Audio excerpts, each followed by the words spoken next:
जोहार, जय आदिवासी, नमस्कार. मी अरविंद बेंडगा. आज आपण धानिवरी कोटवीवाडा या गावामध्ये आलेले आहोत आणि आज एक जबरदस्त असा नृत्य तुम्हाला या व्हिडिओमध्ये पाहावयास मिळणार आहे. आपण ज्या व्यक्तीच्या घरी आलेले आहोत ते आदिवासी समाजातील एक भगत असतो.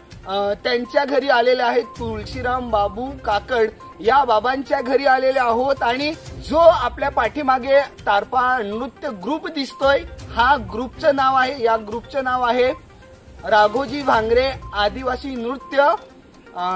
धानिवरी इभाडपाडा या गावचे हे सर्व नाचणारे कलाकार आहेत.